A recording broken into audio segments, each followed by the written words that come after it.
Shopping করার জন্য আজকে ইমরানকে পাঠিয়েছে তার মা সুফিয়া বেগম। কারণ সানজিদা আর ইরা মেয়ে দুটোকে একা ছাড়তে চান না। ইমরান অফিসে যাওয়া রেখে আগে দুজনকে শপিংয়ে নিয়ে যাচ্ছে। মায়ের আদেশ বলে কথা। গাড়ির গতি স্বাভাবিক চলছে। ফ্রন্ট সিটে বসে আছে ইমরান। স্টিয়ারিংয়ে এক হাত রেখে বেশ দক্ষতার সাথেই গাড়ি চালাচ্ছে। রাতের বৃষ্টি হওয়ার পরেও যেন গরমের তীব্রতা কমেনি, বরং বৃদ্ধি পেয়েছে। ব্যাক সিটে বসে থাকা সানজিদা আর ইরা এটা ওটা গল্প করেই যাচ্ছে। মুখে যেন তালা নামক জিনিসটা নেই। ইমরান সামনে থাকা আয়নায় হাত রেখে সোজা করে নিল। হ্যাঁ, সোজা করে নিল, কিন্তু সানজিদার সোজাসুজি। আয়নাতে চোখ রাখলেই সানজিদার ঘন পল্লব বিশিষ্ট আঁখি যুগল দেখা যাচ্ছে। এই মুখ তো কত আগেই বন্দি করেছে মনের আয়নায়। শুধু হাজার দেখলেও তৃষ্ণা নিবারণের জো নেই। এমনটা আসলে কেন হয়? ভালোবাসে বলে? ভালোবাসার মানুষকে ভালোবাসার ওপর অনুভূতি ও চেয়ে থাকার তীব্র ইচ্ছা মৃত্যুর আগ পর্যন্ত কমে যায় না। এ এক অদ্ভুত নীলাময় খেলা। গাড়িটা ধীরে ধীরে শহরের ব্যস্ত রাস্তায় ঢুকে পড়ল। দুপাশে সারি সারি শোরুম, কাচের দেওয়ালে ঝলমলে আলো। দূর থেকেই যেন উৎসবের আমেজ।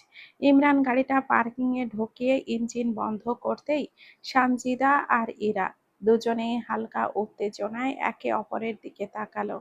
সানজিদা দরজায় হাত দিয়েছে খোলার জন্য, তখনই দরজা আপনা আপনি খুলে গেল।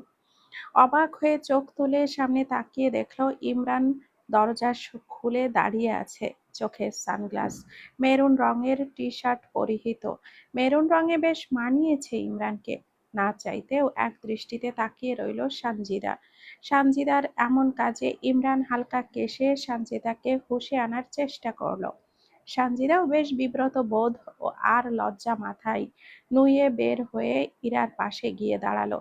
এই মানুষটাকে দেখে আজকাল খুব ইচ্ছে হয় শুধু তাকিয়েই থাকতে। সানজিদা নিজের মনকে কয়েকটা গালি দিয়ে হাঁটা ধরলো ইরার সাথে। ইমরান মুচকি হাসি দিয়ে পেছনে পেছনে গেল।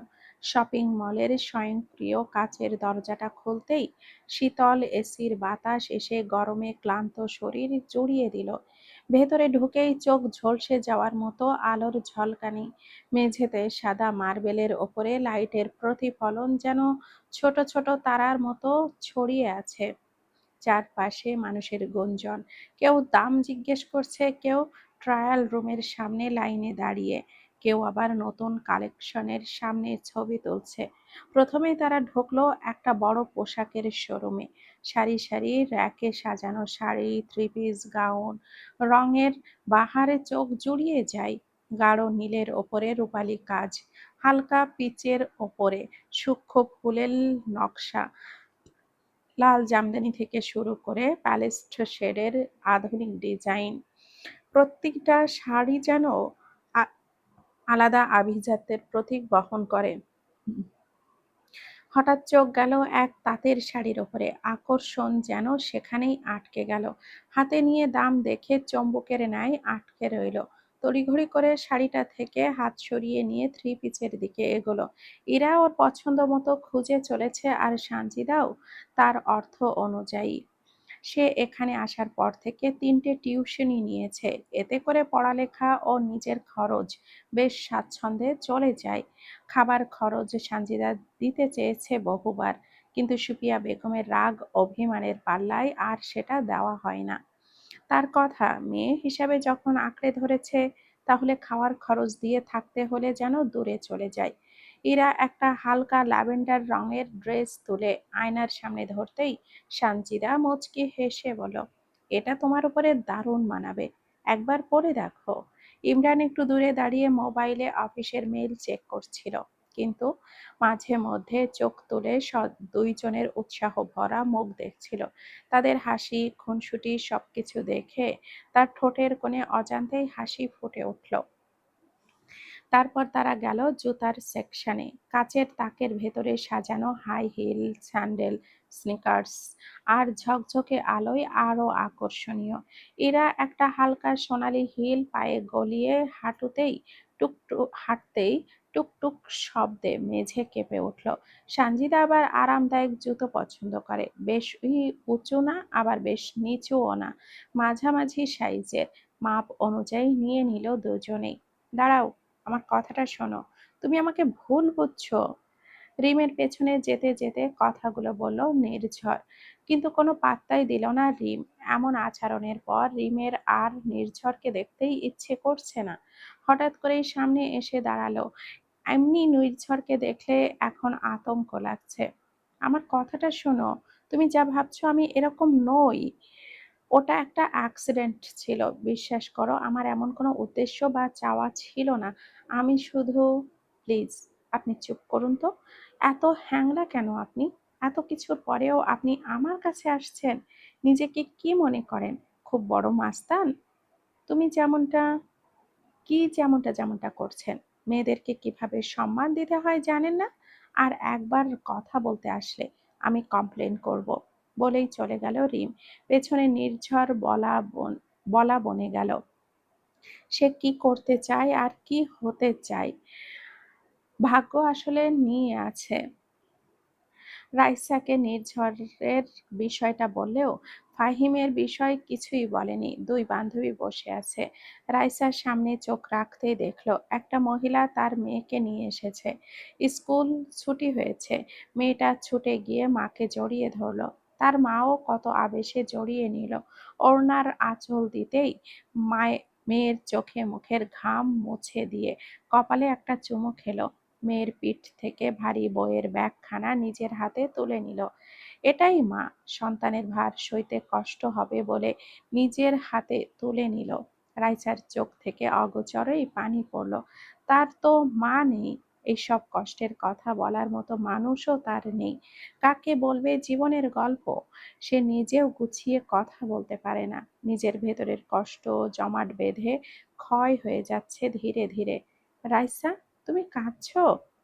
রিমের কথায় রাইসা চটজলদি চোখের কোণে থাকা অশ্রুটুকু মুছে নিল, যেন কষ্ট কাউকে দেখানো একটা অপরাধ। না আসলে চোখের ওপরে গাছ থেকে কিছু একটা পড়েছে মনে হয়, তাই পানি বের হচ্ছে। রাইসা খানিকক্ষণ আবারও সেই দৃশ্যের দিকে তাকিয়ে রইল নিষ্পলক। মানুষ বেঁচে থাকে জীবনের সাথে যুদ্ধ করে, যুদ্ধে জয়ী হতে পারলে তুমি হিমালয় শৃঙ্গ, আর না জিততে পারলে তুমি প্রশান্ত মহাসাগরের শেষ গভীরতা, যাকে ধরাছোঁয়ার সাধ্য নেই। মানুষ এক জীবনে কত কিছু অতিক্রম করে, একটা খাতা লিখতে লিখতে একদিন শেষ হয়ে যায়, কলমের কালিও শুকিয়ে যায়, এভাবেই জীবনের বাতিও নিভে যাবে। অন্ধকার পরিবেশ পুরো বাড়ি জুড়ে। সানজিদা ছাদের রেলিং ঘেঁষে দাঁড়িয়ে আছে। ইমরান গিয়ে পাশেই দাঁড়ালো। এত রাতে এভাবে ছাদে একা থাকা তোমার পক্ষে মোটেও ঠিক নয়, ভেবেচিন্তে কাজ করিও তো। এখানে দাঁড়িয়ে দাঁড়িয়ে কি স্মৃতিচারণ করছেন মিস? সানজিদা পাশ ফিরে ইমরানের দিকে তাকালো এক পলক, পরপরই চোখ ফিরিয়ে আগের মতোই সোজা হলো। কাট কাট গলায় বলল, আপনি এখানে কি করছেন? আমি কি স্মৃতিচারণ করব? এমন কোনো স্মৃতি আমার নেই যে বসে বসে সেটা নিয়ে ভেবে দিন পার করব। আপনার অঢেল সময় থাকলে আপনি বসে এই সব কাজ করতে পারেন। সানজিদার কাছ থেকে এমন উত্তর আশা করেছিল, কারণ ইমরান জানে সানজিদা কেমন। কয়েক বছর আগে যখন তেড়া তেড়া কথা বলতে পেরেছিল, সেখানে এখন তো বয়স ও বুদ্ধি দুটোর তুলনায় বেশ এগিয়ে গেছে। এমন উত্তরই আশাজনক। তুমি কিন্তু একটু পরিবর্তন হওনি আগের থেকে, তোমার কথার ঝাঁজ বেশ ঝাঁঝালো। তবে ব্যাপার না, মিষ্টির থেকে ঝাল বিষয়টা আমি বেশি উপভোগ করি। ইমরানের কথায় সানজিদা ভুরু কুঁচকালো। অন্ধকারে ঠিক বোঝা না গেলেও তার চোখের দৃষ্টি যেন আরো ধারালো হয়ে উঠল। আপনার উপভোগের বিষয় আমি নই মিস্টার ইমরান, তাই এই সব মন্তব্য নিজের কাছেই রাখেন, ভালো হয়। কথাটা বলে সে আবারও আকাশের দিকে তাকালো। আজ আকাশে চাঁদ নেই, শুধু মেঘের ভেলা আর দূরের কয়েকটা তারার ক্ষীণ আলো। বাতাস হালকা শীতলতা দুজনেই শীতল করে দিল। পাশ থেকে একটা শপিং ব্যাগ সানজিদার দিকে ঠেলে দিল। সানজিদা অবাক হয়ে তাকিয়ে রইল। ইমরান নিজে থেকে বলে উঠল, এটা তোমার জন্য। কি এটা? আর আমার জন্য কেন এনেছেন? আমি আপনার থেকে কোনো কিছু নিতে পারবো না। আজব তো, কেউ কিছু দিলে নিতে হয় মিস, এটা ভদ্রতা। আপনি মনে হয় জানেন না। ঘড়িতে বাজে 7:15। সেই 7টা থেকে বসে আছে রাইসা। ঘড়ির সময় চলেছে কিন্তু তার সময় যেন থেমে গেছে। হবে না কেন? তেজের ঘরে বসে আছে, তাও টেবিলের উপরে বই খাতা নিয়ে। বুকের ভেতরে মেঘের গুড়ুম গুড়ুম শব্দে তোলপাড় হচ্ছে। তাকে পড়াবে বলেছিল। রাইসা বেশ অস্বস্তিতে পড়েছে মনে মনে। একটা কথাই ভাবছে, মেয়ে টিউটরের কথা বলেছিল, সেটাই উত্তম ছিল। পরে নিজেই পড়াবে বলে ঠিক করেছে। তেজ অফিস থেকে এসে বই খাতা নিয়ে তার রুমে আসতে বলেছিল। রাইসা নিরুপায় হয়ে গুটি গুটি পায়ে এসেছে। পড়ালেখা যাও একটু জানে, সেটাও যেন হযবরল হয়ে গেছে। তেজ ওয়াশরুম থেকে ফ্রেশ হয়ে সাদা শার্ট পরে আছে। ছোট ছোট চুলগুলো এলোমেলো হয়ে পড়ে আছে কপালে। বুকের কাছে 2টা বোতাম খোলা আছে। সেটাই লাগাতে লাগাতে রাইসার দিকে এগিয়ে আসলো। তেজ কখনো শর্ট গেঞ্জি পরে না, সবসময় শার্ট ও নিজেকে স্বাভাবিক মনে করে। রাইসা বেশ বইয়ের ওপরেই কভার পেজ কেমন করে ধরে আছে, যেন এখান থেকে ছুটে যেতে পারলেই সে বাঁচে। তেজ গম্ভীর কণ্ঠে বলল, বই বের করো। রাইসা পড়ে গেছে বিপাকে। সে কি বই বের করবে? অবশেষে ছোট মুখখানা খুলে বলল, জি, কোন বই? তেজ রাইসার দিকে তাকিয়ে বলল, কোন বিষয় বেশি প্রবলেম সেটা বের করো। রাইসার হাত কাঁপছে ভীষণভাবে। তাও নিজেকে সামলাতে সামলাতে হিসাব বিজ্ঞান বইটা বের করলো। সব একটু একটু পারলেও এই হিসাব বিজ্ঞানে শুধু কাঁচা বললেই ভুল হবে, পুরাই কাঁচকলা। শুধু যে রাইসা এমনটা তা নয়, অধিকাংশ 90% কমার্সের স্টুডেন্টই এই হিসাব বিজ্ঞানে দুর্বল। এটাকে ভয়াবহ আকার ভয় পায়। তেজ চেয়ারটা টেনে রাইসার সামনে বসলো। বইটা তার হাত থেকে নিয়ে কয়েক পাতা উল্টে দেখলো। তারপর শান্ত গলায় বলল, হিসাব বিজ্ঞান এত ভয়ের কিছু না।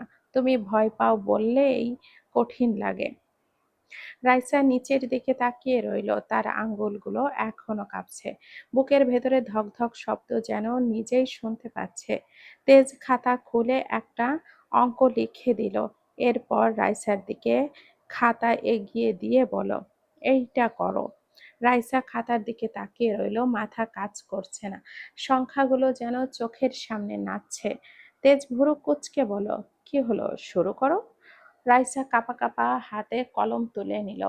কি লিখবে? হাতের কাঁপুনিতে টেবিলে ভূমিকম্প চলছে। তেজ অবাক হলো, এই মেয়ে এত প্রকার ভীতিও কেন? রাইসা কিছু বলতেও পারছে না। এটাকে ভয় বললে অস্বস্তি বলে। অনেকেই এমন নার্ভাস হয়ে পড়ে। এটা কোনো সাধারণ বিষয় কিছু নয়। কি সমস্যা, কাঁপাকাঁপি করছো কেন? একটা কলম ধরে লিখতেও এই অবস্থা করে ফেলেছো, যেন তোমাকে মৃত্যুদণ্ডের আগে কিছু করতে বলা হয়েছে। একটা সামান্য অঙ্ক করতে দিয়েছি, এখানে এই রকম করার কি আছে? আমি কি তোমাকে খেয়ে ফেলবো? রাইসা থামলো। কলমটা হাত থেকে পড়ে গেছে টেবিলে। গড়াতে গড়াতে একেবারেই নিচেই পড়লো। আটকাতে চেয়েও পারলো না। যে তাকে মানতেই পারেনি স্ত্রী হিসাবে, তার আগে পিছে ঘুরতে স্পষ্ট বারণ করেছে নিজেই। তার ঘরে আজ সে বসে আছে তার কাছে পড়ার জন্য। রাইসা হেলে কলম তুলতে নিলে তেজ বাধা দিয়ে বলে, স্টপ, তুমি তুমি বসো। রাইসা সেই মতো বসে থাকলো। তেজ উঠে সেই কলমে হাত নিল। তারপর রাইসার বসা চেয়ারের সাথে নিজের চেয়ার টেনে এনে বসলো। এতে করে রাইসা হকচকিয়ে গেল আর দুর্বল হয়ে পড়েছে। বুলের ভেতরে বুকের ভিতরে এত জোরে জোরে ধড়াস করছে, যেন এখনই হৃদস্পন্দন খুলে হাতে চলে আসবে। এরকম হলে বুকের ব্যথাটাও বেড়ে যায়। তেজ কলম খাতার ওপরে রেখে রাইসার দিকে তাকিয়ে বলল, এইদিকে দেখো, আমি বুঝিয়ে দিচ্ছি। বলেই অঙ্ক শুরু থেকে বুঝিয়ে দিচ্ছে। আর রাইসা শুধু দেখেই যাচ্ছে। এক কান দিয়ে শুনে আরেক কান দিয়ে বেরিয়ে যাচ্ছে। যা শুনছে তার সাথে সাথে যা পূর্বের জানা ছিল সেগুলোও যেন বেরিয়ে যাচ্ছে। তেজ রাইসাকে বুঝে দেওয়ার পর তার থেকে কোনো রেসপন্স পাচ্ছে না, তার দিকে তাকালো, দেখলো মেয়েটা ভীষণ নার্ভাস হয়ে আছে। গ্রামের একরত্তি মেয়ে, ছেলে মেয়েদের সাথে চলাফেরা নেই, আর তার উপরে জীবনের এত বড় একটা দুর্ঘটনা খুব সহজেই মেনে নেওয়া যেন এক দুর্বিষহ। তাও পথটা সহজ হতো যদি তেজ তাকে মেনে নিত, স্বাভাবিক এক দম্পতির মতো তাদের জীবন চলতো। রাইসা হঠাৎই সামনে চোখ তুলে তাকালো, তার গালে হাত রেখে তেজ খুব কাছে এসেছে। ভয় পাচ্ছ? রাইসা আমতা আমতা করে বলল। জি জি। তেজ হালকা হাসলো, এরপর রাইসার গালে রাখা হাতটা আলতো করে ধরে রেখেই বলল, you are just a little girl, এরকম ভয় পাওয়ার কি আছে? আই এম নট এ রাক্ষস, তোমাকে খেয়ে ফেলবো না, আগেই বলেছি। এভাবে দূরত্ব বজায় রাখার কোনো দরকার নেই, আর কাপাকাপি করলে তোমারই সমস্যা। এখন থেকে নিজেকে স্ট্রং করো, কারণ তোমাকে আমার কাছেই আসতে হবে, পড়তে হবে। তাই যত আগে নিজের ভয় কাটাতে পারবে সেটাই তোমার জন্য ভালো। আর কোন সাবজেক্টে কি সমস্যা আমাকে মুখ ফুটে বলতে হবে, আমি তোমাকে বুঝিয়ে দিব, লজ্জা পাওয়ারও কিছু নেই। চলো, যেটা দিয়েছি সেটা বোঝো। এতগুলো কথা শুনে রাইসা মুখের ভাষা ভুলে গেল। ভূতের মুখে রাম নাম। সে নিজেই হুঙ্কার দিয়ে চলে যেতে বলে সে নিজেই বলছে তাকে ভয় পাওয়ার কিছুই নেই, আর না খেয়ে ফেলবে সে। রাইসার গাল থেকে হাতটা সরিয়ে আবারও পুনরায় বোঝাতে লাগলো, বুঝেছ? রাইসা বেশ লজ্জায় পড়ে গেল। প্রথম দিকে বুঝলেও শেষের ক্যালকুলেশন বুঝতে পারল না। নিজেই হেলে বোঝার চেষ্টা করলো। কপালের কিছু চুল বেরিয়ে এসে সামনে পড়তেই বিরক্ত নিয়ে হাত বাড়িয়ে গুছতে নিবে। চুলে হাত লাগানোর পূর্বেই তেজ ছোঁ মেরে রাইসার হাত আটকে দিয়ে বলল, তুমি পড়ো, আমি এদিকে দেখছি। বলেই নিজের হাতে চুলগুলো ওড়নার ভেতরে কানের পিঠে জড়িয়ে দিল। রাইসাকে দেখতে দেখতে মনে মনে সে বলে উঠল, তোমার কাজ তুমি করবে, আর তোমাকে সামলানোর জন্য আমি আছি। কদম ফুলে বসিবে ভ্রমর, পাইবে না সেই স্বাদ, তোমার স্বাদ আমার মাঝে নিয়ে। কবেই তোমাকে করেছি বিষাদ, তুমি আলপনার মতোই ছিলে, কিন্তু নিজের হাতে মুছিয়ে নিজের মধ্যে আঁকিয়েছ আগেই। রাইসা অতীব চেষ্টায় নিজেকে স্বাভাবিক করতে বেশ কিছুক্ষণ সক্ষম হলো, কিন্তু বুঝতে পারছে না। তেজ আবারও বইয়ের দিকে তাকিয়ে বলল, না বুঝলে লজ্জা করবে না, যতবার বুঝতে পারবে না ততবারই আমাকে বলবে। তুমি যতক্ষণ বুঝতে না পারবে ততক্ষণ আমিও বুঝবো না। যদি বোঝাতে বোঝাতে বৃদ্ধ বয়সে এসে যাই, তাও আমার কিছুই যায় আসে না। রাইসা যেন অদ্ভুত কিছু শুনে ফেলেছে। তড়িৎ বেগে তাকালো তেজের দিকে, চোখ মুখে না রাগের ছাপ না বিরক্তি, কেবলই এক নীরব ভাষা মুখে আঁকা। কি বললাম বুঝেছো? তেজের বাক্য রাইসার মাথায় নাড়ালো। দরজায় নক করলো মার্জিয়া, ডাকতে এসেছে দুজনকেই।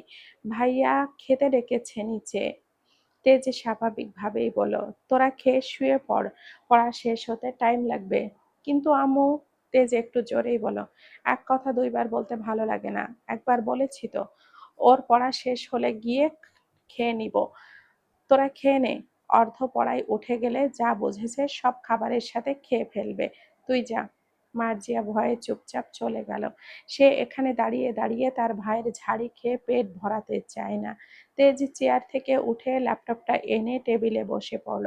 চেয়ারটা রাইসার থেকে একটু দূরেই নিয়েছে, যাতে করে ল্যাপটপটা রাখার জায়গা হয় আর রাইসাও অসুবিধা না হয় অফিসে টুকটাক কাজ করতে করতে। এদিকে রাইসার বুঝিয়ে দেওয়া হয়েছে, অঙ্ক করতে দিয়েছে, যেখানে গিয়ে আটকাবে তার জন্য তো সে আছেই। রাইসা একটু আগের তেজকে অন্যরকম লেগেছিল, ভেবেছিল মানুষটা সত্যি সত্যি কিভাবে এত মধুর হতে পারে। স্বপ্ন দেখছিল কি না সন্দেহ ছিল, কিন্তু এখন মার্জিয়ার সাথে করা ব্যবহারে যেন স্পষ্ট হলো এই মানুষটা নট পরিবর্তন, হয়তো মনের ভুলে তার সাথে একটু নরম করে কথা বলছে। ঘোমটাবতী বইয়ে ঘোমটাবতী বইয়ে ঘোমটাবতী বইয়ে ফোকাস করো, আমাকে দেখার জন্য অনেক সময় পাবে, চাইলে সময় দিতে পারো, আমি তখন কাজ রেখে তোমার সামনে বসে থাকবো। রাইসা শুকনো ঠোঁট জিভ দিয়ে ভিজিয়ে বইয়ের দিকে তাকালো চট করে। এটা কেমন মানুষ! লজ্জায় যেন টেবিলের ভেতরে ঢুকে পড়তে ইচ্ছে করছে। ৮টা ৩০, খাবার টেবিলে বসেছে দুইজন। মেহেরিমা নওয়ান মার্জিয়ার থেকে শোনে, আর ডাকতে যায়নি। সত্যি পড়ার মাঝে উঠলে আর মাথায় কিছুই ঢুকবে না, তাই রাইসা আর তেজের খাবার সুন্দর করে টেবিলে সাজিয়ে রেখে গেছে। রাইসা চেয়ার টেনে বসতে গেলেই তেজ কড়া দৃষ্টিতে ঝাঁঝালো কণ্ঠে বলে, এখানে চেয়ার নেই। তখন কি বললাম? আমার থেকে দূরত্ব বজায় রাখার কোনো চেষ্টা করবে না। যদি এমনটা আমার চোখে পড়ে, এর পরিণাম তোমার জন্য ভালো হবে না।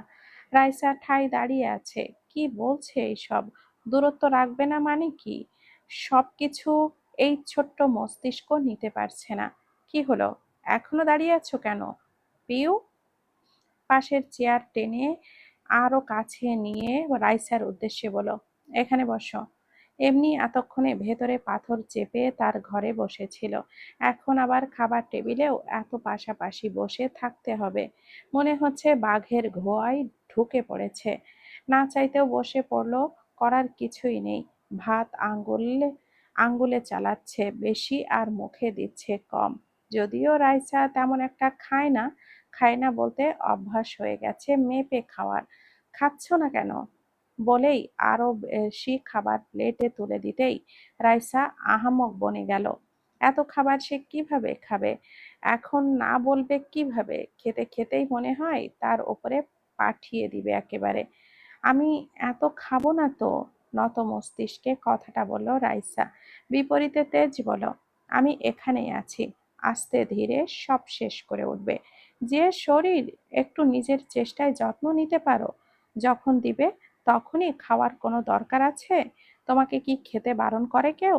রাইসা জিভ কেটে আস্তে করে বলে উঠল, সিসি, না না, আমু তো নিজেই খেতে বলে, আমি এত খেতে পারি না। তেজ গম্ভীর হয়ে একবার রাইসাকে দেখে নিল, পাশে বসেই খাচ্ছে, মাথায় ওড়না দেওয়া, একদম নবদম্পতি। দুপুরে ফাহিম আর জিহাদের কথা মনে পড়তেই মুচকি হাসলো। তেজের নাকি বিয়ে হয়নি, তাকে কেউ মেয়ে দিবে না, অথচ তার কাছে মনে হচ্ছে পৃথিবীর সবচেয়ে সুন্দরী নারীটি তার সহধর্মিণী। মেনে নিতে চায় না, কিন্তু না মেনেও থাকতে পারে না। মেয়েটার কথা মনে পড়লেই কেমন অদ্ভুতভাবে শরীরের বক্ষপিঞ্জরে ধুকপুক হয়। আর সামনে থেকে ওই মানবী মৃগ নয়নীর দিকে তাকালে সে নিজেকে আর পায় না, মানতে চায় না, আবার থাকতেও পারে না। দূরত্ব কেমন আজকাল বড্ড রাগ হয়ে যায়, মেজাজ ক্ষিপ্ত থাকে দিনের মাঝে দেখা না হলে। তাই তো শত বাহানায় এমন কাছে থাকার প্ল্যান। নয়তো যার কমার্সে অ্যালার্জি, কমার্সের সাবজেক্ট ভালো লাগে না বলে সায়েন্স নিয়ে পড়ে, আজ সায়েন্সের টিচার সে। সেখানে এই বয়সে এসে রাইসাকে পড়ানোর জন্য রাত জেগে অফিসে বসে বসে কমার্সের বই পড়ে, যাতে করে রাইসাকে পড়াতে গিয়ে কোনো সমস্যার সম্মুখীন হতে না হয়। এরকম বিষাক্ত সাবজেক্ট একমাত্র বইয়ের জন্য পড়ছে। এটা কি কম কথা?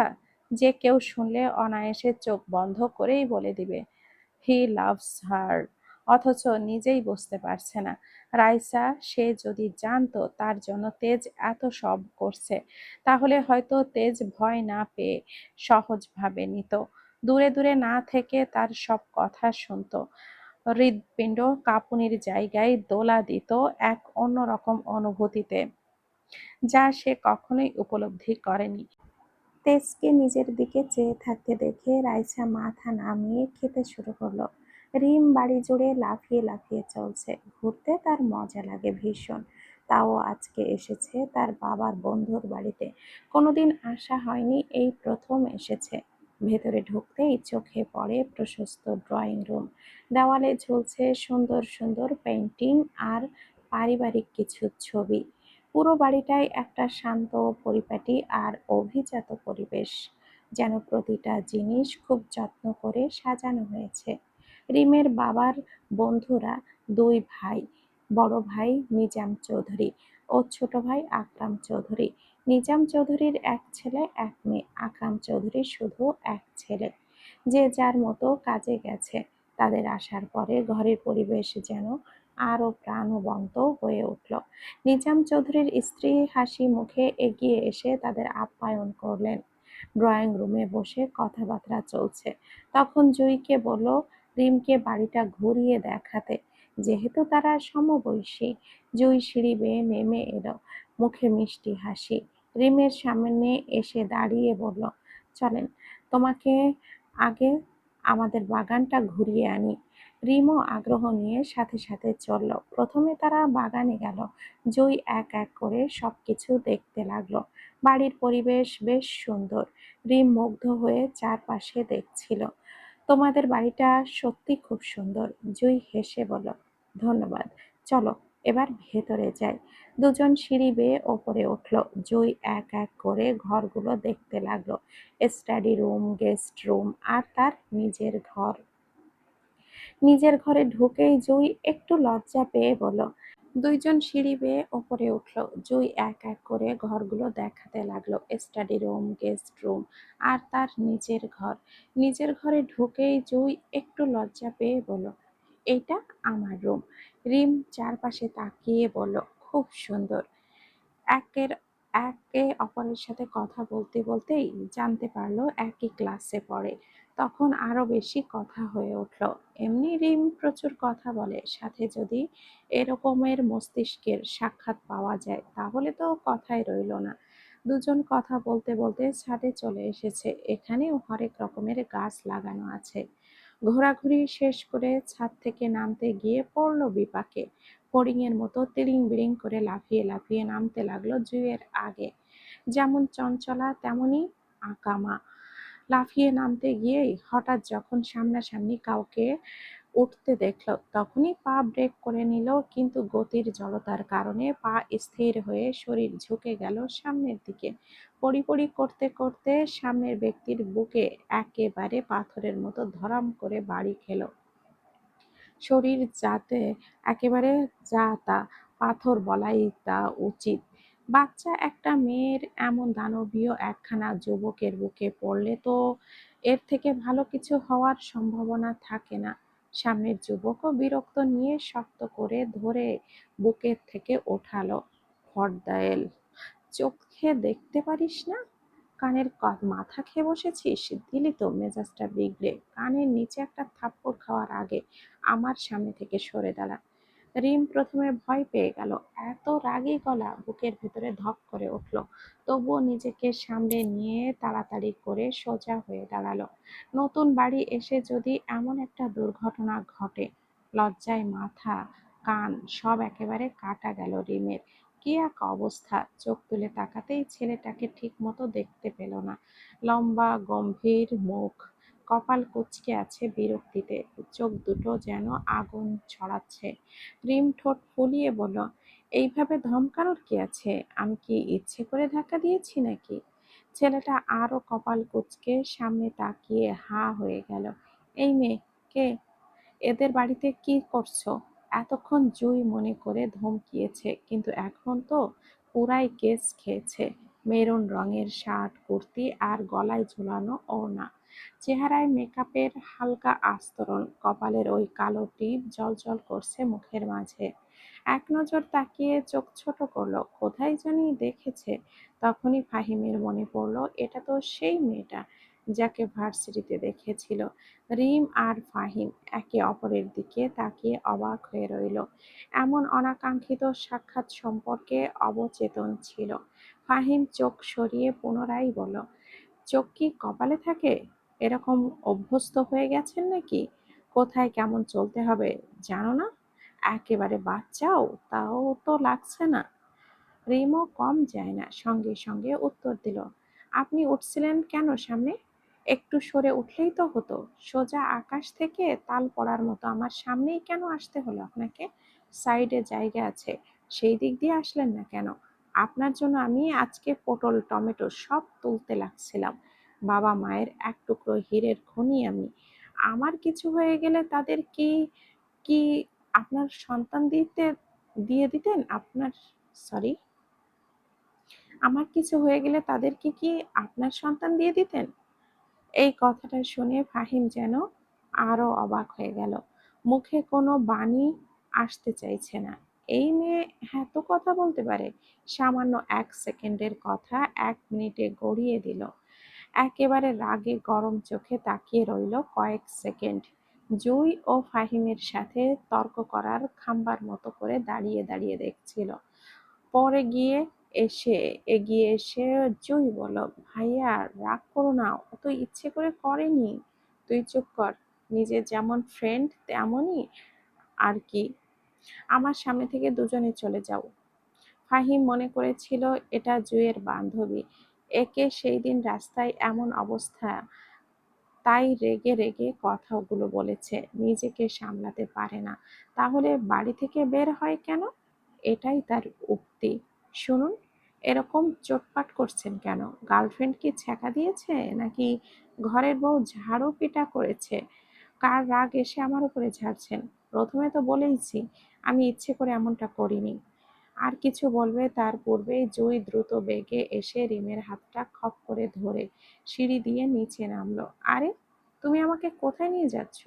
জুই বলল, আস্তে, চুপ করো, ওইটা আমার বড় ভাইয়া। তুমি এইসব কি বলছিলে? রিম বলতে নিলেও থেমে যায়।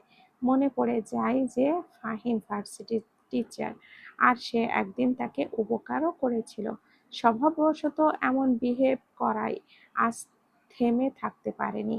কিন্তু এখন তো নিজের মাথায় নিজেই থাপড়াতে ইচ্ছে করছে। তার উপরে আবার সে এই বাড়ির মেহমান। লজ্জা শরম যেইটুকু বাকি ছিল সেটাও আর রইল না। রিম কিছুক্ষণ চুপ করে রইল। মনে হচ্ছে এখনই মাটির নিচে ঢুকে যেতে পারলে বাঁচে। এতক্ষণ যে মুখের উপরে এত কথা বলে দিল। জুই হাসতে হাসতে নিচে চলল আর রিমের উদ্দেশ্যে বলল, তোমার খুব সাহস আছে, মানতেই হবে। এতক্ষণে আমি হলে তো ২-১টা থাপ্পড় খেয়ে গাল লাল গোলাপি হয়ে যেত। রিম মুখ বাঁকিয়ে বলল, আমি কি জানতাম নাকি উনি তোমার ভাই? আর এমন রাগ দেখাচ্ছিল যে মনে হচ্ছিল আমি বুঝি তার জীবন শেষ করে দিয়েছি। জুই হালকা হাসল। তবুও তুমি যা বলছো, ভাইয়ার সামনে কেউ এইভাবে কথা বলে না। ড্রয়িং রুমে তখন বেশ জমজমাট পরিবেশ। বড় টেবিলটা ইতিমধ্যে নানান খাবারে ভরে উঠেছে। রান্নাঘর থেকে ভেসে আসছে সুগন্ধ, মানে মনে হচ্ছে পুরো বাড়িটাই যেন এক বিশাল ভোজের আয়োজন। বাড়িতে আত্মীয় আসলে এমনই হবে। নিজাম চৌধুরীর স্ত্রী সবাইকে ডাক দিলেন খাবারের জন্য। টেবিলের উপরে সাজানো বাহারি রকমের খাবার, আর মিষ্টির ট্রেতে রয়েছে রসগোল্লা, জিলাপি আর সেমাই। রিম এত খাবার দেখে চোখ বড় বড় করে তাকিয়ে রইল। জুই তার কানে ফিসফিস করে বলল, ভয় পেও না, সব তোমাকেই খেতে হবে না। রিম ঠোঁট ফুলিয়ে বলল, আমি তো ভয় পাইনি, কিন্তু এত খাবার দেখে মনে হচ্ছে আজ আমাকে যুদ্ধ করতে হবে। জুই হেসে ফেলল। এই সামান্য সময়ে কি সুন্দর সম্পর্ক গড়ে উঠেছে তাদের মধ্যে। কয়েক ঘন্টা আগেই চেনা জানা ছিল না। ভাগ্য কখন কাকে কোথায় নিয়ে যায় কেউ বলতে পারে না। এইদিকে সবাই টেবিলে বসতে শুরু করেছে। রিম আর জুইও গিয়ে পাশে বসলো। হঠাৎই রিমের চোখ পড়ল সামনের দিকে। ট্রাউজারে হাত রেখে সিঁড়ি বেয়ে নামছে। তখন বাড়িতে এসে রিমের বাবা মায়ের সাথে আলাপ করেছে, যেহেতু বাবার বন্ধু। কিন্তু রিম যে তাদের মেয়ে এখনো বুঝতেই পারেনি। যখন খাবার টেবিলে দেখলো রিমকে, তখনও ভাবলো হয়তো খেয়ে চলে যাবে। চেয়ার টেনে বসলো সোজা রিমের বিপরীতে। খাবার টেবিল ভরে গেল মানুষের। আর রিম ফাহিমের দিকে তাকিয়ে দেখলো ফাহিম বসে আছে। তার মুখ আগের মতোই গম্ভীর, যেন পৃথিবীর সবচেয়ে বিরক্তিকর মানুষটার সাথে বসে আছে। রিম এক মুহূর্ত চুপ হয়ে গেল। মনে মনে বলল, হায় আল্লাহ, এই লোকটার সামনে বসতেই হলো। সব ইজ্জত তো শেষ, বাকি আর কি আছে যেটা খোয়ানোর জন্য আবারও প্রস্তুতি হচ্ছে। ফাহিমও একবার চোখ তুলে তাকালো, চোখাচোখি হতেই আবারও দৃষ্টি সরিয়ে নিল। জাহানারা বলেন, কি বসে আছো যে সবাই, খাওয়া শুরু করো। রিমের মা বলেন, আপা, আপনিও বসেন না, সবাই একসাথে খাই। না না, আমি পরে খেয়ে নেব, আগে তোমাদের খাওয়াও। জেদ করে আর খাবার খেতে বসাতে পারলেন না রিমের মা। আর যতই না যতই না খেতে চাক ভদ্রতা নিয়ে জিজ্ঞেস করতেই হয়। সবাই খাওয়া শুরু করলো, কিন্তু কিছুক্ষণ পর জাহানারা বেগম নিজের হাতে রিমের প্লেটে পোলাও আর রোস্ট তুলে দিলেন আর বলেন, মা, তুমি কিন্তু কিছুই খাচ্ছ না, দেখেছি আমি। এভাবে খেলে কিভাবে চলবে? রিম ভদ্রভাবে বলল, না আন্টি, খাচ্ছি তো। কিন্তু ভেতরে ভেতরে সে ভীষণ অস্বস্তিতে, কারণ তার ঠিক বিপরীতে বসে আছে ফাহিম।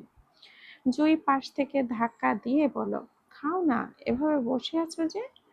রিম চামচ দিয়ে একটু পোলাও নিল।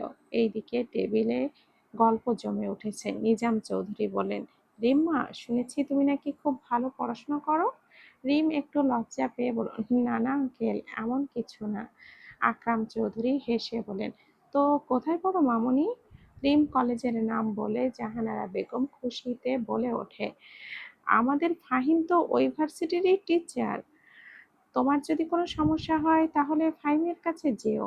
এই কথা শুনে ফাহিমের হঠাৎ কাশি উঠে গেল। রিম চোখ তুলে তাকালো পানি খেয়ে। ফাহিম পূর্বের ন্যায় আবারও খাবার শুরু করলো। তখনই তার চাচাতো ছোট ভাই কবির বাড়িতে আসলো। অফিসের কাজ শেষ করে আসতে একটু লেট হয়ে গিয়েছিল। বাড়িতে আত্মীয় আসবে বলেই দিয়েছে, যাতে করে সকাল সকাল আসে। টেবিলে হালকা নীরবতা নেমে এলো। খাবার টেবিলে বসতে বসতে রিমের বাবা মায়ের উদ্দেশ্যে বলল, কেমন আছেন আঙ্কেল আন্টি? রিমের বাবা হাসি মুখে উত্তর দিল, আলহামদুলিল্লাহ ভালো। তুমি কেমন আছো? কবির সাহেব বলল, আমিও ভালো আছি আঙ্কেল। রিম দেখল ফাহিম আর কবিরের চেহারা দেখলেই বুঝতেই পারবে এদের কোনো সম্পর্ক আছে। কবির রিমের দিকে তাকিয়ে বলল, অ। কবিরের মা বলল, ও রিম, ভাইয়ের মেয়ে। আর তখনই কবিরের সাথে সাথে ফাহিমও কিছুটা অপ্রস্তুত হয়ে গেল। কবির রিমের উদ্দেশ্যে হাসি মুখে বলল, হাই, কেমন আছো? রিম অত্যন্ত ভদ্রতার সাথে উত্তর দিল, আলহামদুলিল্লাহ ভাইয়া, আপনি কেমন আছেন? আত্মীয়ের বাড়ি না হলে এতক্ষণ রিমের জবাব থাকতো, ভালো নেই, আপনার বাড়ি এসে পড়েছি দেখেন না। কিন্তু পরেক্ষণেই মনে হলো আসলেই তো এদের বাড়িতে এসেই পড়ে আছে। কবির মুচকি হাসি দিয়ে বলল, ভালো। খেতে খেতে কয়েকবার রিমের দিকে তাকালো, মনে মনে ভাবলো মেয়েটা খারাপ নয়। কেন কোনো কিছু না জানিয়ে তাকে তাকিয়ে থাকতে ইচ্ছে করছে। বিষয়টা ফাহিমও লক্ষ্য করেছে, তবে পাত্তা দিল না। পাত্তা দেওয়ার মতো কোনো রিজনও তার কাছে নেই। দরজায় বেল বাজতেই মার্জিয়া গিয়ে দরজাটা খুলে দিল। এই অসময়ে আবার কি কি এসেছে বুঝতে পারছে না। দরজা খুলে হাতে কিছুক্ষণ তাকিয়ে রইল, যেন বিস্ময়কর কিছু দেখে নিয়েছে। পাশে মানুষগুলোকে আশা করলেও সামনে থাকা মানুষটাকে হয়তো আশা করেনি। কিরে, এভাবে তবদা মেরে দাঁড়িয়ে থাকবি নাকি স্বপ্ন থেকে বেরিয়ে এসে বাড়ির ভেতরে যেতে বলবি? আমি কিন্তু হাঁপিয়ে গেছি, প্লিজ। হাঁ করে থাকবি নাকি চোখটা বন্ধ করে থাক, কিন্তু একটু সাইড দে, আমি ভেতরে যাব। মার্জিয়া স্বয়ং অবাক হয়ে মাকে ডাকতে লাগলো, মা, মা। মেহেরিমা নওয়ান একটা কাঁথা সেলাই করছিলেন। মেয়ের এমন উদ্ভট চিৎকার শুনে পাগল প্রায় তার চেয়ে বেশি বিরক্ত প্রকাশ করে ঘর থেকে বেরিয়ে এলেন। আসতে আসতেই চিৎকার করলো, কি হয়েছে? এভাবে ভর দুপুরে চিৎকার করছিস কেন? ছুটি ধরেছে? আর আর একটু কাজে অবহেলা করেছিস? কি, একটু কাজে বসেছি বল, কি হয়েছে? কথাগুলো বলতে বলতে এগিয়ে এসে চমকে উঠল। কথাগুলো যেন বেরোনোর নয়। তার সামনে তার ভাতিজা দাঁড়িয়ে। কিছু বুঝে ওঠার পূর্বেই তার ভাতিজা এসে মেহেরিমা নওয়ানকে জড়িয়ে ধরল। কেমন আছো ফুপি? তুমি দেখি মার্জোর মতো স্তব্ধ হয়ে গেলে। কি সমস্যা? আমরা কি ভুল সময়ে এসে পড়েছি? ফিরে যাব? মেহেরিমা নওয়ান ভাতিজাকে জড়িয়ে ধরে চোখের পানি ছেড়ে বলল, তোদের জন্য কখনো আমার বাড়ি অসময় হবে না। যখনই আসবি তখনই সময় হবে। তোকে কতদিন পর দেখলাম, বুকটা জুড়িয়ে গেল। মার্জিয়া কপাল গুটিয়ে আতিয়ার দিকে তাকিয়ে বলল, এই তোর কাহিনী বলতো, এইসব কবে কি? আমাকে একবারও জানালো না কেউ। আমি কারোর আপনজন নই? যাও, নিজেরাই এত এত দূর পৌঁছে গেছে। কারোর জীবনে আমার কোনো গুরুত্ব নেই।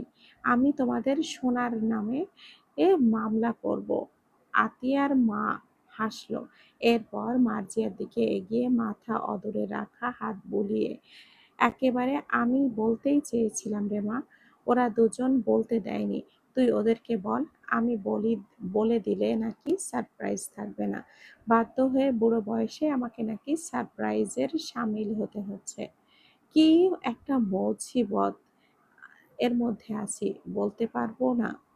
মার্জিয়া মামিকে জড়িয়ে ধরে বলল, সত্যি মামি, আমি ভীষণ সারপ্রাইজড। খুব খুব খুব সারপ্রাইজড। আমি তো ভাবতেই পারিনি এত কিছু হবে। আগে জানলে, ইস, আমি নিজে আগে ড্যাং ড্যাং করে চলে যেতাম। তবে আফসোসের চাইতে অনেক বেশি খুশি লাগছে। তবে আমার থেকে এইসব লুকিয়ে রাখার জন্য তোকে ভীষণ খারাপ ফল ভোগ করতে হবে আতু। আমি তোকে 4 দিন ক্ষমা করব না। ভেবেছিলাম 3 দিন, কিন্তু বেজোরে ক্ষমা না করলে তোর বিয়ে হবে না। সেটা আমি বোন হয়ে মেনে নিতে পারবো না। যতই হোক, তুই তো আমার বোন হোস। তুই না মানতেই পারিস। আমি তোর মতো বিশ্বাসঘাতক ঘষেটি বেগম নই। ভবিষ্যতের মীর জাফর হয়ে পারি এর প্রতিশোধ নিতে। মার্জিয়ার এত কথা শুনে আতিয়া মাথা ধরে বনবন করে লাটিমের মতো ঘুরতে ঘুরতে এগিয়ে গিয়ে সোফায় পড়ে গেল। সূচক বাক্য ছেড়ে বলল, এত গরমে এসেছি, কেউ এক গ্লাস জুসও পর্যন্ত দিচ্ছে না। জুসই তো পরের বিষয়, এক গ্লাস ঠান্ডা পানি আমি আশাও করি না। ছি, আমাদের চলেই যাওয়া উচিত। চুপ করো, তুমি বেশি পাকনামি করো না, বলল মার্জিয়া। এই হট্টগোলের ওপর থেকে রাইসা বেরিয়ে এলো।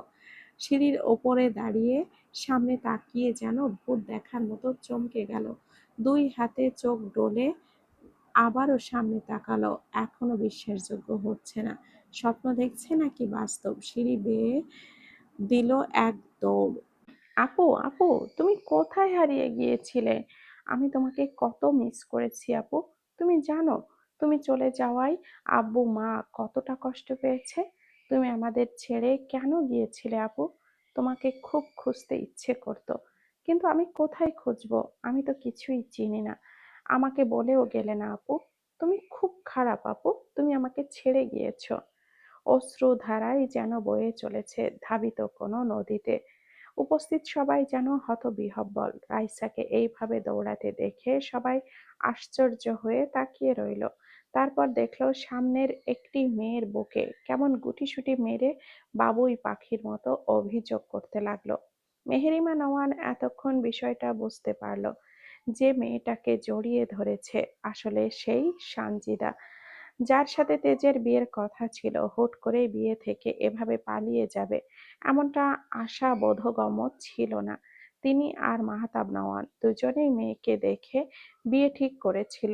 মার্জিয়াও দেখেনি সানজিদাকে, তাই চিনতে পারেনি।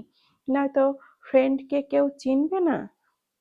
ফ্রেন্ড বলতে আতিয়া আর মার্জিয়া একই সাথে পড়ে, আর সানজিদা আসার পরেই তিনজনে বেশ ভালো বন্ধুত্ব চলে। যদিও আতিয়ার আরেক নাম ইরা। যখন যেই নামে খুশি ডাকে, সবাই অবাক দৃষ্টিতে তাকিয়ে আছে। তবে মেহেরিমা নওয়ানের চোখে কৌতূহলের মাত্রাটা যেন সবার থেকেই বেশি। মনে মনে ভাবছেন, এই মেয়ে এখানে এলো কি করে, আর বাড়ি বা চিনলো কি করে, এখানে এখন তার আসার মানেইটা বা কি। রাইসা কেমন যেন নিজের ছায়াকে পেয়ে প্রায় কেঁদেই চলেছে। আশ্চর্য হলো মেহেরিমা নওয়ান ও মার্জিয়া।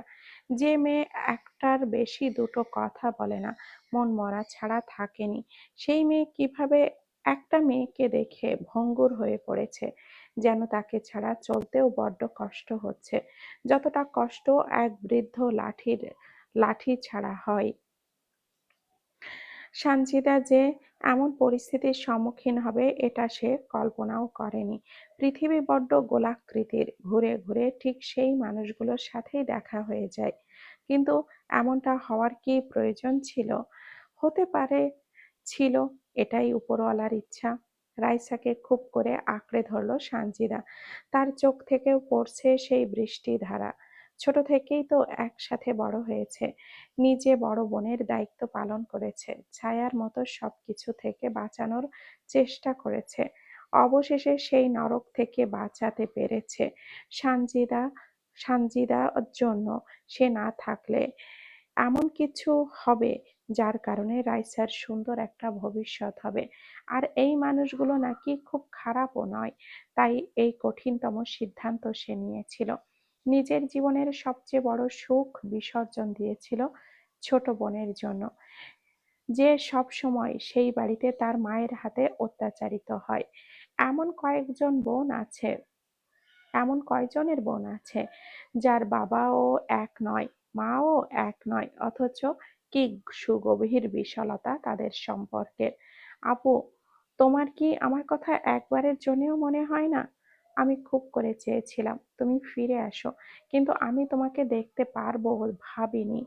সানজিদা বোনের মাথায় উঁচিয়ে কপালে চোখে মুখে চুমু ভরিয়ে দিল। আদুরে গলায় বলল, ক্ষমা করে দে বোন আমার। আমি ইচ্ছে করে এমনটা করিনি। আমিও তোকে খুব মিস করেছি। তোকে ছাড়া থাকতে আমারও বুকটা কষ্টে ফেটে যেত, কিন্তু আমার কিছু করার ছিল না। তোর আপুকে ক্ষমা করে দিস। আমি খুব খারাপ রে। না আপু, তুমি খুব ভালো। তোমার মতো ভালো আপু দুনিয়াতে নেই। আমার আপু সবচেয়ে ভালো আপু। রাইসার কথা শুনে চারপাশে যেন এক অদ্ভুত নীরবতা নেমে এলো। উপস্থিত সবাই স্তব্ধ হয়ে তাকিয়ে আছে দুই বোনের দিকে, যেন তাদের এই কান্না আর ভালোবাসার সামনে কারোর কোনো কথা খুঁজে পাওয়া যাচ্ছে না। মেহেরিমা নওয়ান ধীর পায়ে এগিয়ে এলেন। তার চোখে কৌতূহল, আবার কোথাও যেন মায়াও ফুটে উঠেছে। কাঁপা কাঁপা কণ্ঠে জিজ্ঞেস করলো, তোমার নাম সানজিদা, তাই তো? সানজিদা একটু চমকে উঠে তাকালো, তারপর চোখের পানি মুছে মাথা নিচু করে বলল, জি আন্টি। মাহতাব নওয়ান এতক্ষণ সবকিছু চুপচাপ দেখছিলেন। তিনি গম্ভীর কণ্ঠে বলেন, তুমি সেই মেয়ে যার সাথে তেজের বিয়ের কথা ছিল, তাই না? এই কথাটা শুনতেই চারিদিকে আবারও চাপা গুঞ্জন উঠল। রাইসা সানজিদার মুখের দিকে তাকালো, ভয় পেল এখন। এরা যদি তার সানজিদাকে অপমান করে, করারই কথা, যেখানে তাদের অপমান হয়েছে এই নিয়ে বাড়িতে আবার অন্য এক মেয়ে নিয়ে বিয়ে করে আনতে হয়েছে। সানজিদা কিছুক্ষণ চুপ করে রইল, মনে হলো যেন হাজারটা কথা বুকের মধ্যে আটকে আছে। তারপর ধীরে ধীরে বলল, হ্যাঁ ছিল। সুফিয়া বেগম বেশ গোল গোল চোখ করে তাকিয়েছিল। সে জানতে পারল এত কিছু ঘটনার কথা, আর এরপর তিনি বাকরুদ্ধ। এত কিছু হয়ে গেছে অথচ তারা জানেই না। ইমরান আরো বেশি হতবিহ্বল। মুখে কোনো ভাষা নেই। যাকে সে মন প্রাণ দিয়ে ভালোবাসে, তার আগেই বিয়ে ঠিক হয়েছিল। এমনকি বিয়ের দিন সে পালিয়েছে। যদি না পালাতো তখন কি হতো? তারই ভাই তেজের বউ রূপে আজকে দেখতে হতো। ভাবতেই ভেতরে যেন মোচড় দিয়ে উঠল।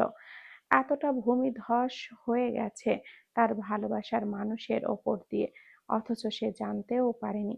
মনে মনে খোদার কাছে অশেষ কৃতজ্ঞতা পোষণ করলো। শেষ ভালো যার, সব ভালো তার। অন্তত এখন তার আছে সানজিদা। আবার একটু খটকাও লাগলো, মেয়েটা বিয়ে থেকে পালালো কেন? সে কি সত্যি অন্য কাউকে ভালোবাসে? এত কিছু মাথায় যেন চাপ ফেলছে, আর ভাবতেও পারছে না। ব্যাস এইটুকুই। কেউ আর বিন্দু মাত্র প্রশ্ন করলো না। মেহেরিমা নওয়ান এগিয়ে এসে রাইসা ও সানজিদার মাথায় হাত রেখে বলল, দুই বোনে আমার বাড়িটাকে তো মরা বাড়ি বানিয়ে ফেলেছিলে। রাইসা, যাও তোমার বোনকে তোমার ঘরে নিয়ে যাও। ফ্রেশ হয়ে এসো দুজনে। রাইসা আর সানজিদা দুজনে অবাক হলো। তবে বেশি অবাক বোধহয় সানজিদাই হয়েছে। তারই ছেলেকে না বিয়ে করে পালিয়েছিল, আর এই তারই চৌকাঠে দাঁড়িয়ে, অথচ কিছু বলছে না। মায়ের মতো মাথায় হাত বুলিয়ে কি সুন্দর সান্ত্বনা দিচ্ছে।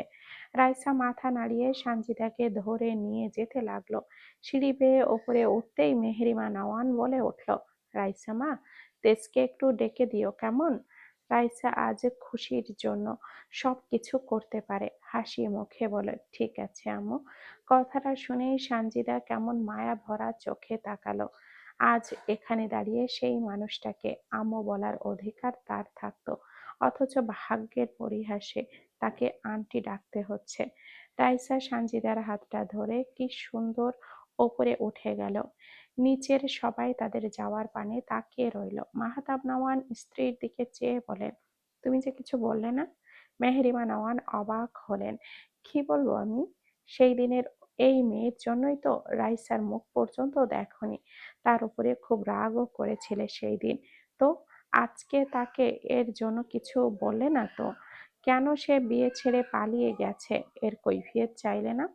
মেহরিমা নওয়ান সবাইকে অবাক করে দিয়ে ক্ষণিক হাসলো, এরপর বলল, আমি সেই দিন রেগেছিলাম ঠিকই, কিন্তু এর কারণ কি যথাযথ ছিল না? আমি কি এমন এমনি এমনি রেগেছিলাম?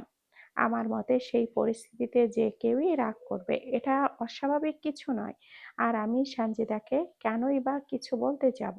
তুমি কি জানো, সবকিছু উপর থেকে লিখে রাখা থাকে, কার সাথে কার বন্ধন হবে। শুধু মানুষ আমরা, শুধু গন্তব্যে পৌঁছে দেওয়ার এক মেশিন মাত্র।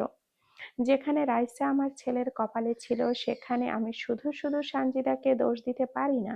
এমন বোকামি আমার থেকে আশা করো না। মজা নেওয়ার সময় অনেক আছে, বুঝলে? মেয়েটাকে আরো ধন্যবাদ দেওয়া উচিত। তার কারণেই আমি আমার মৃত মাকে ফিরে পেয়েছি। রাইসাকে দেখলে আমার মায়ের কথা মনে পড়ে। মনে হয় এটাই বুঝি আমার মা। খুব প্রশান্তি লাগে। এমন মেয়ে আমি পেয়েছি আমার ঘরে রাখার জন্য। মাঝে মাঝে তো ইচ্ছে করে শোপিস করে তুলে রাখি আমার আলমারিতে। যদিও আমার ছেলেটা কখনো বোঝার চেষ্টা করছে না, তবে আমি আশাবাদী আমার ছেলেও বুঝবে। রাইসা তার জন্য যোগ্য এবং সে তার স্ত্রী। সেই সময়ের অপেক্ষায় আমি আছি। মাহতাব নওয়ান বুড়ো বয়সে যেন মুখ ফুটে বলতে চাইলেন, তুমি এত বুঝদার।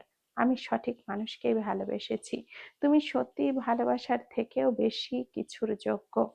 এই সংসার কি যত্ন নিয়ে আগলে রাখছো, তাকে এই সই কোনোদিন কোনো অভিযোগও পর্যন্ত করেনি। মার্জিয়া ইরাকে নিয়ে নিজের ঘরে গেল, আর মাহতাব নওয়ান গেল বাজারের দিকে। যদিও বাড়িতে রান্নার যথেষ্ট বাজার আছে, তবুও বের হলো যদি টাকাটা টাটকা টাটকা ফল সবজি পাওয়া যায়। টাটকা সবজির স্বাদই অন্যরকম। রাইসা, তোর শ্বশুর বাড়ির লোক তোকে কেমন দেখে রে? ওরা তোকে কি খুব কাজ করে নেয়, মায়ের মতো অত্যাচার করে? দেখি কোথাও মেরেছে তোকে? তুই খুব কষ্ট পাচ্ছিস না তো? বলেই এলো পাতাড়ি রাইসার হাতের জামা তুলে হাত দেখতে লাগলো। ভালোবাসার বোন বলে কথা, তাকে আঘাতের হাত থেকে বাঁচাতেই এমন করলো। যদি এখানেও আঘাত পায়, নিজেকে ক্ষমা করতে পারবে না। রাইসা শান্ত হতে বলল, আপু, তুমি এভাবে উতলা হচ্ছ কেন? এই বাড়ির সবাই অনেক ভালো আপু, জানো আম্মু আমাকে তো কোনো কাজই করতে দেয় না। সব সময় কেমন শাসন করে কাজ করতে না দেওয়ার জন্য। আবার যখন তখন শুধু খেতে বলে। আমি কি এত খাই? আবার আমাকে বলেছে আব্বু আম্মু ডাকতে। আমার আর মার্জিয়া আপুও অনেক ভালো, তোমার মতোই আমাকে ভালোবাসে। সানজিদার চোখ থেকে অশ্রু গড়িয়ে পড়ল। আপু, তুমি কাঁদছো কেন? কই কাঁদছি, এটা তো সুখের কান্না। আসলেই একটা বোন আরো কি বা চাই বলতো? আর তার ছোট বোন সুখে আছে, এটাই তার পরম পাওয়া। বোনের সুখই তার কাছে সবচেয়ে বড়। তোর বড় তোকে খুব ভালোবাসে, তাই না? তো তোর বর কোথায়? তাকে দেখছি না তো। বেশ জিজ্ঞাসু দৃষ্টিতে সানজিদা কথাটুকু বলল। মুহূর্তে রাইসার হাসি মিলিয়ে গেল সাদা মেঘের ভেলার মতো। কিরে, কথা বলছিস না যে? আপু, উনি আমাকে ভালোবাসেন না, উনি তো তোমাকে ভালোবাসে। আর ওনার রুম অন্য। এই রুমে শুধু আমি একাই থাকি। চক্ষু সরু করে জিজ্ঞেস করলো, কি বলছিস? আমাকে ভালোবাসে মানে? তোদের তো বিয়ে হয়ে গেছে, তাহলে সে অন্য রুমে, তুই অন্য রুমে, এইসব কি? রাইসা আর লুকালো না, কার কাছে কি লুকাবে, তার বোনরূপী ছায়ার কাছে। আপু, উনি তো আমার মুখও দেখতে চায় না। আর না এই বিয়ে মানে। আমাকে তার আশেপাশে যেতে বারণ করেছে। উনি আমাকে মানেন না আপু। আর মানবে কেন? তোমার সাথে বিয়ে হওয়ার কথা ছিল। আমি তো তোমার জায়গা কেড়ে নিয়েছি আপু। তুমি এখন এই বাড়ি থেকে যাও, আমি গ্রামে ফিরে যাব। তুমি বিয়ে করে নাও ওনাকে, তাহলে আর আমাকে এমন কথা বলতে পারবে না। জানো আপু, উনি আমাকে বলেছে আমি নাকি অভিশপ্ত। আমি তো ইচ্ছে করে বিয়ে করিনি আপু। আমার তোমার কথা খুব মনে পড়ে। চলো আমরা আবারও বাড়ি ফিরে যাই, সেখানে হাসি খুশি থাকবো। সানজিদা আগের কথায় চক্ষু ভিজলেও পরের কথায় ঠোঁট বেঁকে হাসলো। তুই সেখানেই সুখ খুঁজছিস এখনো, যেখানে দিনের পর দিন অত্যাচারিত হয়েছিস? সেখানে কোন হিসাবে ফিরে যেতে চাইছিস? এখানে এত সুন্দর শ্বশুর শাশুড়ি রেখে তোর সেই দুর্বিষহ জায়গা ভালো মনে হলো? তুই কবে বড় হবি রে? নিজের ভালো বুঝতে শেখ। মা বাবার কথা খুব মনে পড়ে আপু। ওরা কেউ একদিন ফোন দিয়ে খোঁজও নেয় না। আমি ফোন দিলেও ধরে না। কোনো দিন ধরে দুই একটা কথা বললেই কেটে দেয়। তাদের সাথে কথা বলতে আমার বুকটা ফেটে যায়। আমি মা বাবাকে খুব ভালোবাসি। কাঁদিস না বোন আমার। তুই ওদের ভালোবাসিস কিন্তু ওরা নয়। তাই এইসব মিথ্যা স্বার্থপর মানুষের জন্য কখনো তুই চোখের জল ফেলবি না। ওদের কথা ভাবা মানে অন্যায়। তোর সাথে কিরকম করেছেন ওরা, নিজের বাবা হয়েও তোকে কেমন দেখতো আমার জানা আছে। তাই এই সব কথা আমার কাছে বলবি না। তুই এখানেই থাকবি। ঠিক আছে আপু, আগে তুমি ফ্রেশ হয়ে আসো, যাও। সানজিদা ফ্রেশ হতে গেলে রাইসার মনে হলো নিচে তার শাশুড়ি বলেছিলেন তেজকে ডেকে দিতে। রাইসা সেই মোতাবেক তেজের রুমের সামনে এসে দাঁড়ালো। কি বলবে বুঝতে পারছে না। আজ এতগুলো দিন তো সে একেবারের জন্যেও কিছুই বলে ডাকেনি, তাহলে এখন কি বলে ডাকবে? ভাবতে ভাবতে সময় গড়িয়ে গেল বহুদূর। অবশেষে শুকনো ঢোক গিলে অস্পষ্ট স্বরে বলল, শুনছেন? কিন্তু ভেতর থেকে কোনো সাড়া পেল না, তাই আবারও ডাকলো, শুনছেন? পূর্বের ন্যায় সাড়া না পেয়ে দরজায় হাত দিয়ে ধাক্কা দিতেই দরজা খুলে গেল। রাইসা কপাল গুটিয়ে ফেলল, দরজা তো খোলাই, তাহলে শুনছে না কেন? ঘরে কি নেই? ভাবনার জগতেই এক পা এগিয়ে রুমের ভেতরে ঢুকে পড়ল। রুম জুড়ে কোথাও কেউ নেই। আর দুই একবার ডেকে ফিরে যেতে নিবে, তার আগে ব্যালকনির দিক থেকে ভেসে এলো চিরচেনা পরিচিত সেই ডাক, মৃগনয়নী। রাইসা থমকে গেল। আম্মু আপনাকে নিচে যেতে বলেছেন। শুনতে পাচ্ছি না, এখানে এসে বলে যাও। তেজের ভাবলেশহীন কথা, যেন শুনেও না শোনার ভান। রাইসা কথা মতো এগিয়ে এসে বারান্দার দরজায় পা রাখলো, তার উক্ত কথাগুলো বলল। তেজ বারান্দার রেলিংয়ে হাত রেখে ভাঁজ হয়ে দাঁড়িয়ে আছে। সেই যে রাতের শাড়ি পরিয়েছিল, তারপর থেকে রাইসা আর তেজের সামনে আসতেই চায় না। হয়তো লজ্জা পেয়েছে মেয়েটা, কিন্তু তার অনুপস্থিতি যে একজনকে ভীষণ জ্বালায় সেটা বোঝে কি মেয়েটা? রাইসা যেতে ঘোরার জন্য পদক্ষেপ নিলেই তেজ রাইসার হাতটা টেনে ধরে বারান্দায় আনলো। রুমের দিকে কাচের দেওয়ালে দু হাত দুই পাশে রেখে চেপে ধরলো শক্ত করে। চোখে যেন অগ্নির মতো সীসা বের হচ্ছে। রাইসা ভয়ে আর হঠাৎ আক্রমণে দিশেহারা হয়ে উঠল। কাঁপা কাঁপা চোখে তেজের দিকে তাকিয়ে দেখলো তার চোখ লাল টকটকে। এমন কেন বুঝতে পারল না। আস্তে করে হাত মোচড়াতে মোচড়াতে মাথা নিচু করে বলল, ছাড়ুন, আমি নিচে যাব। তেজ রাইসার কাপা গুরুত্ব না দিয়ে আরো শক্ত করলো হাতের বাঁধন। তবে নরম কণ্ঠে বলে উঠল, মৃগনয়নী, এভাবে আমার সামনে আসলেই পালাতে চাও কেন? কি সমস্যা? আমি কি খেয়ে ফেলবো? একবার বলেছি আমার থেকে ডিস্টেন্স মেনটেন করবে না। আর এই কথা দ্বিতীয়বারের মতো বলছি, আমার থেকে নিজে থেকে দূরে যাওয়ার চেষ্টা করো না। এরপর আমি আর সুযোগ দিব না। আপনি নিজেই তো বলেছেন আমাকে সামনে না আসতে। সেটা কবে বলেছি? এখনো সেই কথা মনে চলছে? আর রিসেন্টলি যেই কথা বলেই যাচ্ছি সেই কথা কানে যায় না? রাইসা বেশ উসখুস করে উঠল। তেজ রাইসার হাতটা ছেড়ে দিল, তবে মাঝেকার দূরত্ব কমিয়ে আনলো। রাইসা ভয়ে লেপ্টে গেল দেওয়ালের সাথে। তেজ রাইসার বেবি হেয়ারগুলো কপাল থেকে গুছিয়ে দিতে লাগলো এক হাতে। এতে যেন রাইসা বরফে পরিণত হয়েছে। তেজের এমন শীতল চাহনি কেমন আর ভীত হৃদয় কম্পিত করছে বারবার। তেজ জিজ্ঞাসু দৃষ্টিতে বলল, আচ্ছা, তোমার নাম মৃগনয়নী রাখলো না কেন? এই নামটা তো তোমার সাথে বেশি মানাতো। তেজের কথাটা শুনে রাইসা যেন আরো বেশি অপ্রস্তুত হয়ে গেল। মাথা নিচু করে দাঁড়িয়ে রইল, বুকের ভেতরটা ধুকফুক করে কাঁপছে। এত কাছে দাঁড়িয়ে আছে তেজ, তার নিঃশ্বাসের উষ্ণতা যেন গাল ছুঁয়ে যাচ্ছে। রাইসা আস্তে করে বলল, আমার নাম তো ছোটবেলায় রেখেছে, আমি কিভাবে জানবো? তেজ মুচকি হেসে বলল, ভুল করেছে যে তোমার নাম রেখেছিল। তোমার চোখ দুটো দেখেছো কখনো আয়নায়? একদম হরিণের মতো বড় বড়, ভীতু কিন্তু ভীষণ সুন্দর। জানো তো, ভীতু আমার সাথে মোটেও যায় না, তবে এই ভীতু মৃগনয়নী ভীষণ ভাবে যায়, খুব করে যায়। ঘোমটাবতী মৃগনয়নী। আচ্ছা, এই নামে ডাকলে তোমার কোনো সমস্যা আছে? রাগ করো? রাইসা এই কথা শুনে যেন আরো লজ্জায় লাল হয়ে গেল। এই কথা সে জীবনে কখনো শোনেনি।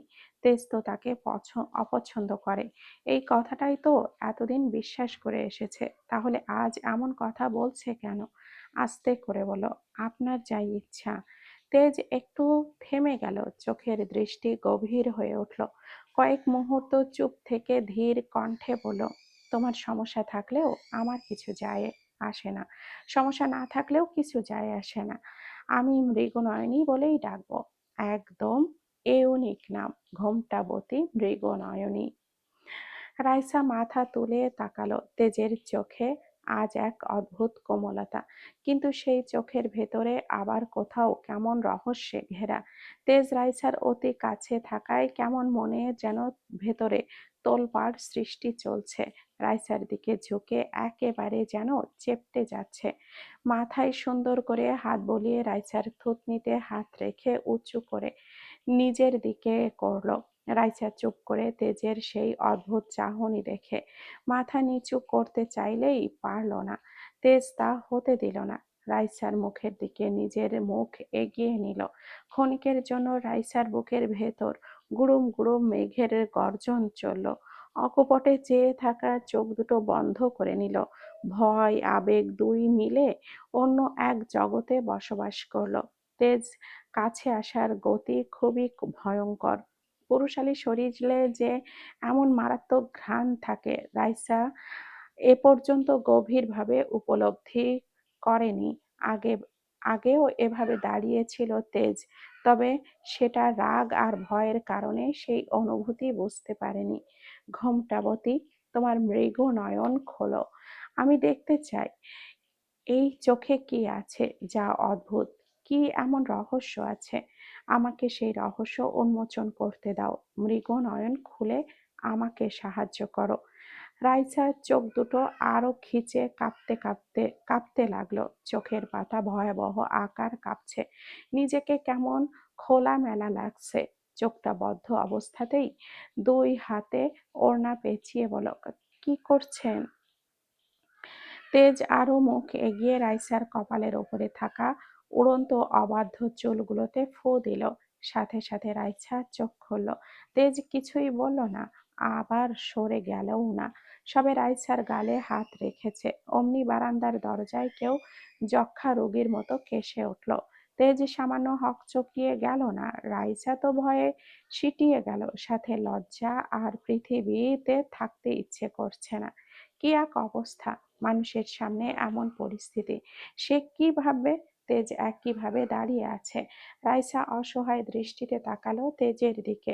এতক্ষণে তেজ রাইসার ওড়নাটা মাথা থেকে টেনে একেবারে চোখ মুখ ঢেকে দিল। এরপর ব্যালকনির দরজায় দাঁড়িয়ে থাকা ব্যক্তিকে বলে উঠল, যক্ষা রোগের আক্রান্ত ব্যক্তি রাস্তা থেকে সরে দাঁড়া, মৃগনয়নী নিচে যাবে।